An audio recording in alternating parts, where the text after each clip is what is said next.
Hello guys, and welcome back to yet another video. And if this is your first time here, welcome to the Dream family. My name is Haley and I'm a lucid dreaming and out-of-body experience coach, and I help people induce altered states of consciousness for life transformation and healing. I do a lot of business work and mind management work and healing work as well in what I do. So today we are actually going to be talking about how to use journaling to transform your life. Now, there's a lot of stigmas behind journaling. Some people just think it's a waste of time. Some people think you're just kind of like writing out your emotions, which you can totally do. But writing allows you to take a look into your inner mind, your subconscious mind, because you're getting into like a hypnosis-like state and your brain waves are actually changing when you're journaling. So it's a lot easier to unravel memories, experiences, beliefs that you have, and also dive into your future self with journaling. So I'm going to show you how to use journaling to transform your life in 3 different ways. The first way is how to do inner child work through journaling. The second way is how to work through limiting beliefs to rewire your brain. And the third way is how to actually manifest specific things through journaling. So the first thing we're going to talk about is how to actually use journaling for inner child work. Now, from the time we're like born to like 7 or 8 years old, we're just a sponge to our environment. We're basically learning how the world works and how we need to show up in the world. So every person, every place we go to, every experience that we have when we are younger, it is being absorbed in our brain and helping us learn how we need to show up in the world. So you really want to look at how your childhood was, what was said to you, what beliefs your caregivers had as well, because a lot of the limiting beliefs that we have and stuff actually come from other people, because a lot of our traumas are really stemming from our past experiences. And again, like when we are between, 1 to like 8 years old, even younger than 1, like when we're born to like 8 years old, we are a complete sponge in our environment, and that's what creates our programming. So as adults, we need to work through some of that past programming to be able to create new beliefs and to be able to heal from the trauma that we endured when we were children or when we were younger. It doesn't just have to be when you were a child. This could be really any point in your life, but a lot of the things that we need to work through as adults are from when we were children. And a lot of people think that trauma just goes away. If we focus on forgetting about it hard enough, that it will just disappear. But it actually just goes into our subconscious mind and works in the background and affects our experience and our circumstances in our day-to-day life. So a lot of what you could be experiencing, whether it's something positive or whether it's something that you're wanting to work through, could be from a past situation or a past experience from an earlier point in your life. So for the sake of this topic with inner child work, let's say that you kind of had a rough childhood. Maybe you didn't have a great relationship with your caregivers or your family. Maybe you had a lot of trauma come from your experiences with friends or school. So you really want to get familiar with what is the most present in your emotional body. Is it shame? Is it guilt? Is it fear? Is it just feeling like you've been abandoned? You really want to tune into how you're actually feeling and what keeps showing up in your life that feels like resistance, that is preventing you from moving forward, essentially.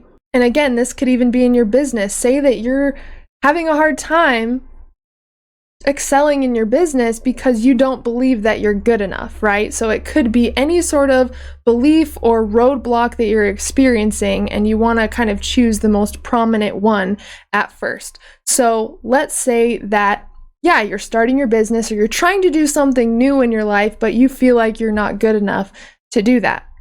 You really want to, and this is where journaling comes in as well, because you kind of need to get into like a really calm, receptive state to be able to dive into your past emotions and experiences. But let's say that you just feel like you're not good enough, that you're unworthy, right? It's really important to try to tie that back to your earliest experience. When was the first time that you felt unworthy? And this is where it gets really deep, because a lot of the programming we have, or the beliefs that we have as adults, came from a certain experience that has been playing since then. So again, let's say that you feel unworthy. When was the earliest, when was the first time that you remember feeling unworthy? Was it something that your caregivers said to you? Was it something that you experienced in even an earlier relationship? What did it come from? Some sort of traumatic experience when you were younger?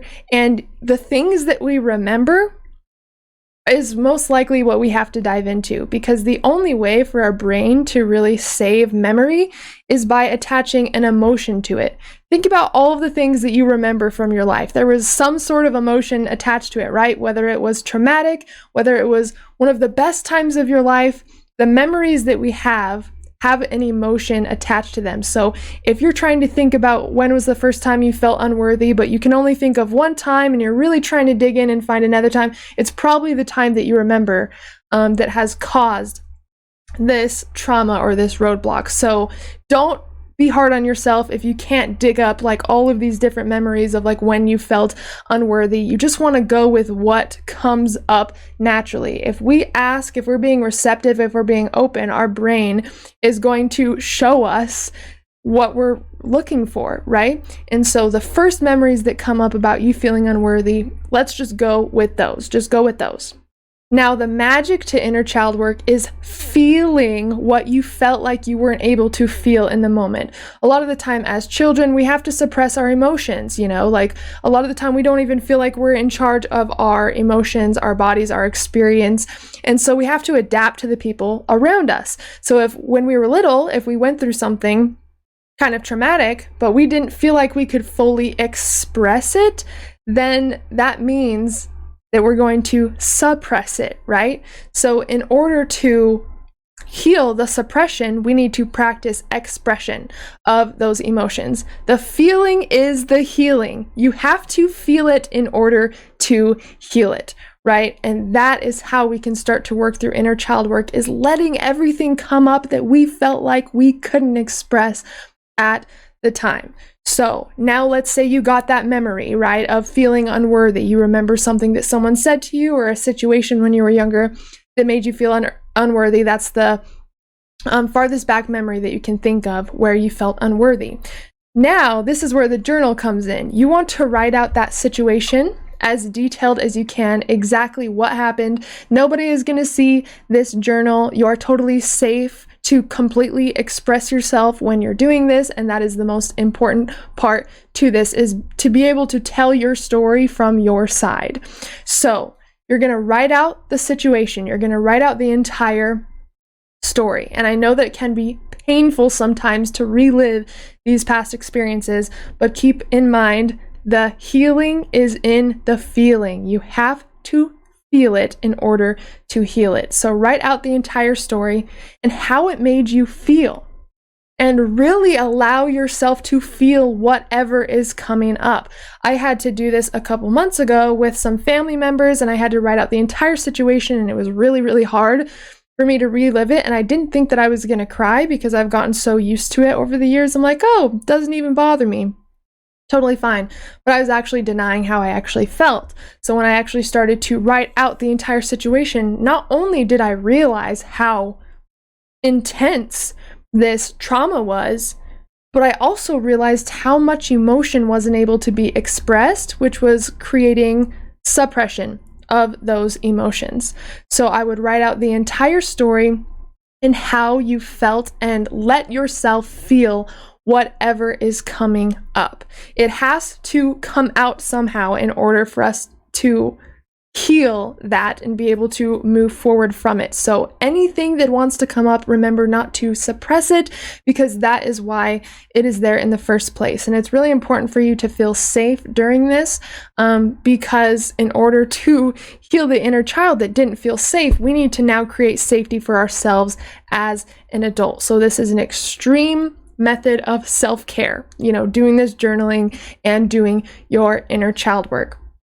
So after you have written out the entire situation, how it made you feel, and you felt the emotions that have came up from that experience, that's the biggest thing, is being able to feel it, but also giving yourself the self-care and the love and the acceptance you need. So right after you do this, I don't want you to be going on a run or doing something. You really want to like almost pretend, like not pretend like you're sick, but treat yourself as if you needed that safety, that love to get through this, because it is something you're going to have to purge out. So after you write down the story, how it made you feel, if there's any specific people or family members in this story that played a part in your trauma, then I personally write a letter to them, because we can't always express exactly how we feel to certain people, and I don't really recommend doing that as well. This is more of like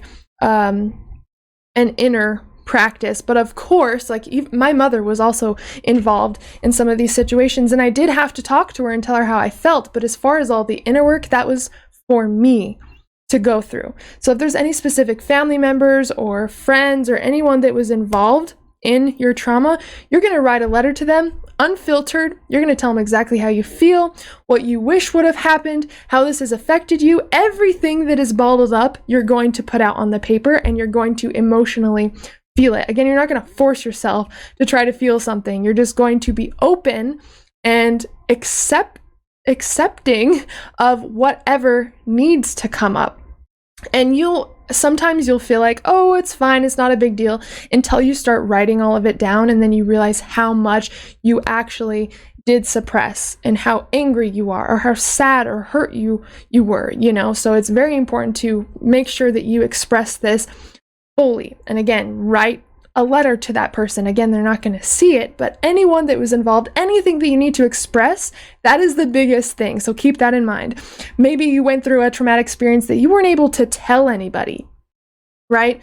This is the time where you'd finally get that off of your chest, is writing in your journal. This is the time where you finally get to feel everything that you didn't feel like you were able to feel at that time of that experience. And traumas, everything doesn't have to be like a huge trauma. There can be little things that create trauma that affect our beliefs and how we show up in the world and what we're actually capable of doing.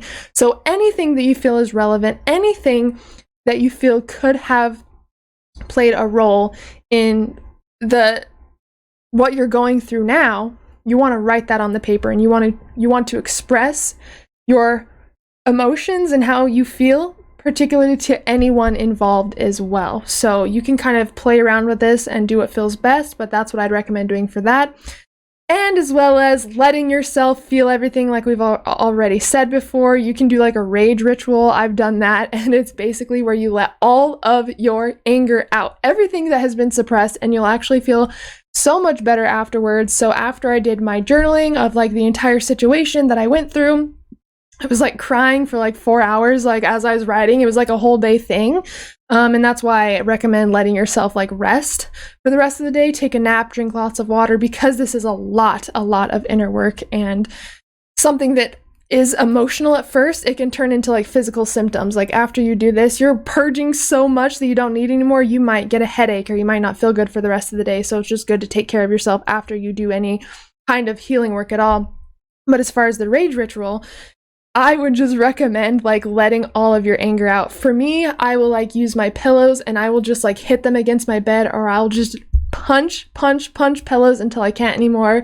If you practice like magic or anything, a lot of their rage rituals involve like hitting the ground with like a willow branch. So you can also do that as well.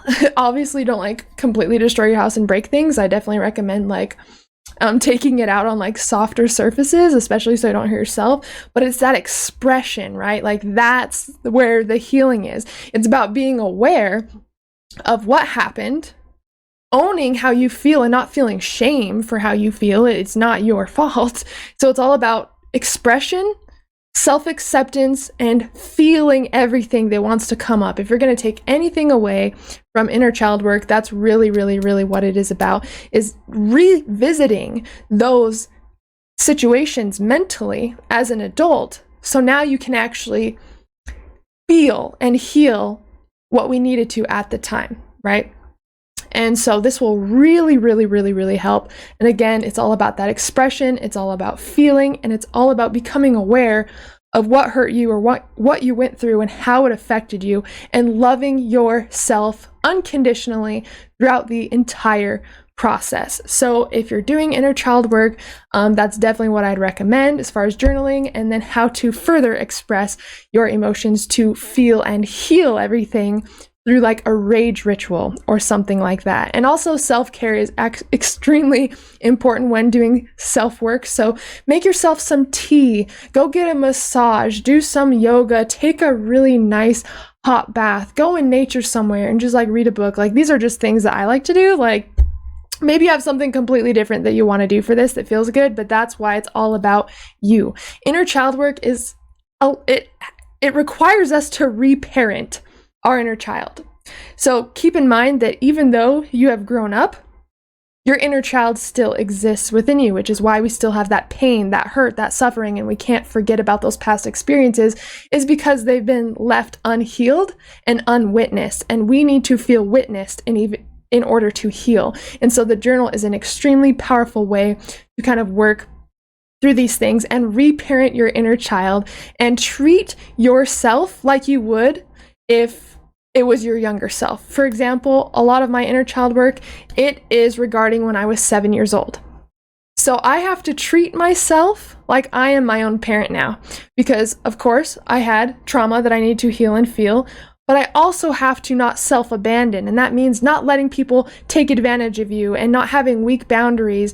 You know, you really want to treat yourself now how you would your own child. It's about that protection. It's about that safety, setting up those boundaries, saying no when you want to say no. You don't have to feel bad because someone wants something from you and you don't want to do it. It's about honoring you first. So that is like the basics of inner child work and how to use your journal to assist in the process. And now we are going to dive into limiting beliefs and how to work through that in your journal. And it is a little bit similar to what we've talked about here, so let's dive into it. I always talk about how our beliefs create our results, and it makes sense because our beliefs create our thoughts create our feelings create our actions, and our actions create our results. So if we look at that, our beliefs are actually creating our results. And again, this goes back to when you were younger. A lot of our beliefs that we have are beliefs that were given to us from other people, whether it's about money, whether it's about relationships, whether it's about what we're actually capable of doing, whether it's about like a dream career that we wish to create. Other people's limiting beliefs have been put on us when we were younger. And then we grow up thinking that those are actually our beliefs, but they actually stemmed from somebody else most of the time, or because you had a past experience and you've created some sort of stigma about that, and that's what keeps you away from doing the same things in the future. All of the beliefs we have are based on our past. That's really what it comes down to. Whether it's a past experience, whether it was when we were growing up and the beliefs that our caregivers had or something like that. So you really, really, really want to, whatever it is you're wanting to create in your life, say it's about money, for example, but you're having a hard time making money in your business, or money leaves you as fast as it comes in, right? Like, let's just use that. But again, you can use anything that you're wanting to kind of work through in your life. So again, when it comes to money, like you kind of want to do what we talked about before with the inner child work. It's like, what did your caregivers used to say about money? How was money for you growing up? Was it a stressful topic? Were your caregivers fighting over money? Did people tell you, oh, money doesn't grow on trees, you have to work really, really, really, really hard to be successful, and even then most people don't become successful? Like, were you told these things? Because if so, that's from their limiting beliefs that they didn't heal, and that probably came from their parents. And then their parents probably got those beliefs from their parents. So it's like it keeps going. So you're literally healing like the ancestral trauma that has been passed down to you. So it's important not to be hard on yourself if you're having certain beliefs, because a lot of the time they were passed down to you. And the fact that you're becoming aware of them now is what is going to actually help you change and transform them. So back to the money topic. If you're really wanting to focus on building your income, but you're feeling a little bit stuck, and again, if you are having a hard time making money because you feel unworthy, then again, just like the inner child work, you'll want to go back into where that worthiness stigma came from. But if it's about money specifically, and you just are you've done everything and you just feel like you're having a hard time, then you got to look back to where that stemmed from.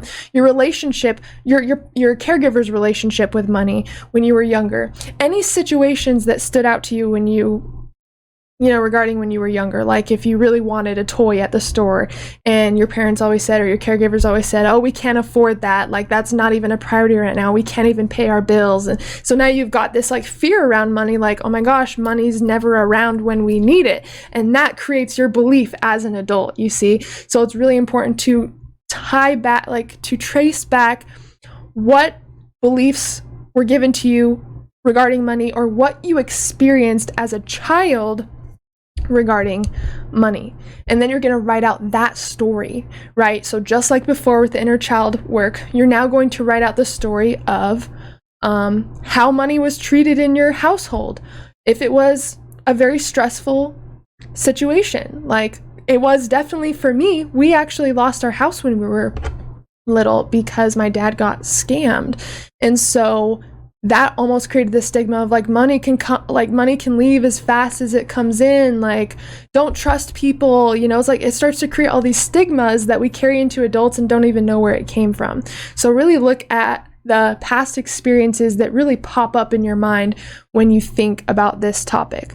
So once you have written out your kind of like your money story of like the story of how money acts in your life, like when you're younger, write out like your money story is what I call it. And then once you've written it out, you also want to write out beliefs that you actually have about money. Even if it came from someone else, write out your beliefs. Do you believe that money is really, really hard to come by? Do you believe that you can't be successful in your dream career because you can't make a lot of money from it, or you think you can't make a lot of money from it? Like, what are your true beliefs about money? The rich stole all the money. That's a common one that I've heard a lot growing up, is like, oh, the rich have stole all the money, like, and really money is an energy. It's a energetic currency that's all around us all the time. And now we can see that in the online age because money can now be generated out of thin air, right? So also, the state we're living in really does break down some of these beliefs, but it's important, again, to bring awareness to the beliefs so we can rewrite them. So after you've written out your money story, write out any beliefs that are present about money. Again, even if they were given to you, just write out your relationship with money. You can even write out little journal prompts like, money makes me feel blank, right? When I feel like I don't have money, I feel this. Money is blank. You just want to like start to get familiar with how you think about money and to be completely honest, because a lot of this work will surprise you. You'll be like, oh my gosh, I had no idea that I believed that. And I don't even think I believe that, but I've been telling myself that that's my belief, even though that's something that my father used to say or something like that, right? So you want to write out any beliefs, anything that comes up about money. And this is where we can start to retrain our brain to think differently. So our brain only operates the way that it knows how to, which means it's operating the way that we've always allowed it to operate. So now we're bringing more conscious awareness into the programming that we have, the beliefs that we have, and how our brain is operating. And in order to create a habit, right, it takes consistency, takes like repetition. And also emotion absolutely helps create a habit if you can emotionalize with what you're doing, right? So if you're trying to create a new habit, but it's like super, super boring and it's not even fun at all, how can you bring more energy into that? And that's going to help rewire it into your brain a lot quicker. So that's what we're going to do with rewriting our beliefs. Now that you have your true beliefs on paper, whether it's about money, love, career, whatever else, you're going to rewrite those beliefs. So your first belief, maybe it's money is super hard to come by, or there's not enough money in the world for what I want to do or something. Maybe that's a belief. You're going to counter that belief with a belief that you actually want to have. So even if it's not a true belief right now, what belief do you actually want to have about money? that money is limitless. It helps you take care of yourself, your family, your friends, and give back to other people. It allows you to live the life that you have always wanted to live. Making more money will allow you to do more for others. It will allow you to create like whatever. You want to start diving into like the excitement of why abundance is important to you, and you want to start to write those as beliefs. So you have your limiting belief, there's not enough money in the world, or the rich stole all the money, or whatever. And then you're going to counter that belief right next to it with the belief that you actually want to replace it with, and start to feel what that feels like in your body when you write down like the positive new belief that you want to have, and start to really repeat that to yourself. Again, it's just like learning a language. You have to repeat it over and over and use it, right, for it to actually stick in your brain. This is the same way. When you're learning a language, you literally are reprogramming your brain to be able to speak in a different language. So this is literally reprogramming your brain to be able to think in a different way. It's literally the same thing. So you want to write out that new positive belief, and you really want to feel what that feels like in your body. And you want to repeat it to yourself, and you want to write it out too. I have a morning practice where I rewrite my story every single day, and it's basically just me writing like the life that I want to have and my beliefs. I do a lot of belief work as well each day, but I definitely recommend like anytime a limiting belief comes up, of course, dig into it like we just said, but counter it every time it comes up, because you're going to start programming your brain to think differently. And if you're repeating something over and over with emotion, then your brain is going to be like, oh, this must be true, because not only are you repeating it over and over, but you're also emotionalizing with it as if it is true. So the brain is going to start seeing that as truth instead of the old belief. And now you'll literally start to actually believe it. And then your thoughts will support it, your feelings, your actions, and your results, just like we talked about. So this is how powerful it works. So anytime you notice like a negative belief or a limiting belief come up, dive into it to see where it's coming from, so you're aware of where you got it and you don't identify with that belief as your own, and then start to rewrite that belief with a new belief. And do that with anything. You could literally do that with working out. You could literally do that with like eating healthy. You could do that with lucid dreaming. You could do it with anything. This is one of the ways to reprogram your brain using journaling. So super awesome. I use this all the time. Now let's get into how to manifest your dream life, or anything else in particular you're wanting to manifest through journaling. So if you've been a part of this channel for a while, I always talk about that the brain cannot tell the difference between something we are dreaming about, something we're imagining, or something that's actually happening. And that's one reason why journaling is so powerful, because you can write out your dream life or whatever you're wanting to manifest as if it has already happened. And you can train your body to feel those emotions as if it has already happened. And it's interesting, people are like, oh, well, I can't be happy until this happens, right? But if you don't train yourself to feel what you want to feel before you get that thing, you're not going to feel satisfied with if it comes at all. Like, a lot of this work is energetic work. So I absolutely recommend using a journal to help you manifest quicker, because not only is it going to open your subconscious mind, which helps us reprogram our brain, but now you're teaching your body how you want it to feel and celebrating what you actually want to happen. And again, this is part of reprogramming your brain. The more you write out your dream life or what you want to manifest, the more you're going to believe it's actually yours, because you're feeling it. And your human might tell you, no, that's not true, but that's how our brain works. So our ego might try to talk us out of it. Oh, this isn't going to work. But that is because the ego cannot predict what it hasn't physically seen with our eyes. Our ego has a very narrow point of vision when it comes to our experience. So we should never really listen to the ego when it comes up, especially with this kind of work, because it can't perceive what it cannot physically see. The ego does not believe in an energetic space. In like quantum physics would never even make sense to the ego, because it's like, well, if it's not here right now, then it doesn't exist at all, even though we've been shown by science that that's not true, right? So anytime those thoughts come up trying to prevent you from doing this work, just know that it's that survival mechanism in your mind that's trying to keep you away from a new experience. It is ultimately to protect you, but it doesn't know what it doesn't know, right? So definitely stick with this work and start to teach yourself what it actually feels like to have what you want.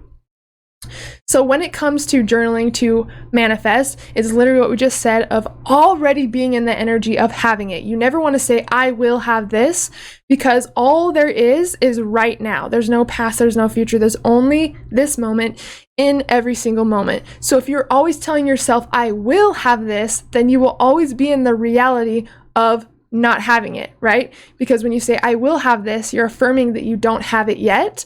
So if you keep doing that and believing that, then you're always going to be in the reality of not having it yet. So that's why you want to start really talking about the things that you want to desire as if it has already happened. And it's nice to write them down, because not only can you really dig into what you actually want in a journal, but you can also read through it like it was like your celebratory letter to somebody about all the amazing things that have come into your life. So for me, I do it on my entire reality. You can also do it on a specific thing, like you want to manifest this much money, or you want to be able to take this trip out of the country somewhere, and you can write about that as if it's already happened and go through what it was like in your head, how you felt, like write that all down. But I do my entire reality. Like when I write in my journal, I go into how amazing it is to live in Washington, what the weather is like, how much I love it, what I spend my day doing. I'm always painting. I'm always doing this. Juno is so happy in Washington. I'm making this much money a month in my business, and I am so excited. I can't even believe how fast it happened. Everything is just expanding so rapidly. I feel so abundant. I have never felt this amazing in my life. You want to write in that space exactly how you want to feel. You want to bring that into the now, because again, there's no future really. You create it in the now. That's how quantum jumping works, and you guys have probably heard me talk about that on the channel if you have been a part of the channel for a while. And that's because in order to live the reality we want to live, we have to know what that looks like, right? How are we supposed to create something or manifest something if we don't even know what we want at all? So that's where the journaling really comes in, is really thinking about, what do I actually want? What lights my soul on fire? What do I actually want to experience in this life, right? And then you can start bringing it into the now by tuning into the version of you that has those things. Right? So the version of you that has everything that you want, that is making the amount of money you want, that has the relationship that you want, that's living where you want, what is that person doing each day? So that's where I tune into my ideal self. My ideal self is in Washington. She's a painter. She's in the backyard, like painting on these huge canvases. She's very, very artistic. She gets up at like 6 a.m, works out, makes a smoothie, takes her dog on a walk, does lots of painting work, obviously makes YouTube videos and does a lot of online work and vlogs, and works with others, you know, because I'm a coach and I still see myself doing that in the future as well. But I want to be able to visualize my ideal self's reality so clearly that it actually feels like it's already a person. I want to create such a vivid reality of my ideal self that it feels like a human being that is already living. It's already happening right now. And quantum physics shows us that every possibility that we can think of is already playing out in another reality, because we cannot create thoughts, we tune into them. Which means if you are thinking about the life that you want to have, it already exists because you just tuned into that reality. You're not making up that thought. You're tuning into it because that energy already exists. So that's one reason not to get discouraged, because it clearly exists if you can imagine it and think about it per quantum physics. So if you like a lot of numbers and scientific studies, then this is something that probably feels good to you because you know kind of how it works from a scientific standpoint. So not only do I write my reality in like a celebratory, like really grateful way and celebrate, but I'll also write, perhaps on another paper, my ideal self, what she's doing, what she likes to wear, what time she wakes up in the morning, what she eats, what her favorite hobbies are. Like, you really want to, it's like you're getting to know your ideal self so you can become that person. And once you know the habits of your ideal self, once you know the beliefs that your ideal self has, once you know the thoughts that your ideal self has, you can literally start to mirror that and become that person now. And once you start becoming that person now, that's how you start living that reality that that version of you is living. So it's very, very important to get very clear on not only what you want and what you desire, but also who are you being in that reality, and how can you start to become that person today? So for example, if my ideal self wakes up at this time and has this certain routine, I have to start implementing that routine now, because now I'm becoming that person. And that's going to help. It's so crazy. That's going to help our mind merge with that version of ourselves mind, and you'll actually start to notice things changing and transforming in your life because you're becoming a new person. And because you're becoming a new person, that ideal self, you're going to create a new reality, right? Joe Dispenza always talks about how our personality creates our personal reality, and our personality is made up of all the things that we think, how we act, and how we feel. And that's exactly what this work is about. It's about changing the way that you think, changing the way that you act throughout the day, and also changing the way that you emotionally feel. So those are the main things that you should focus on when it comes to bringing in your ideal self into this reality, and doing this consistently until it literally rewires your brain. It rewires your beliefs. Your habits are now rewired, and they're matching your ideal self's habits. It's like you literally see what that person looks like, you become very clear of what that version of yourself is doing, and you literally start doing it now. That's where that aligned action comes in. And again, every single day, every morning, it's a part of my morning routine to rewrite my story, and I'll basically just write the reality that I am creating every single day, and start to really feel that and feel in gratitude and align with that. That's the alignment work, is emotionally and energetically aligning with that reality as if it is here now. And again, your brain cannot tell the difference between something that you're imagining, something you're dreaming about, or something that's actually happening. So you can trick your brain into thinking that reality is already possible, and because that will literally start to create different circumstances in your reality, you will start to notice things slowly or rapidly changing in your life, because now you are living as that ideal version of you, and that allows our reality to start to merge with that reality that we desire to live. I hope that you guys got something from this video. We covered a lot in this video, 3 of the biggest topics when it comes to journaling and how to actually work through those things with journaling. So I hope that you guys got something from this video. Please let me know if you have any questions down below.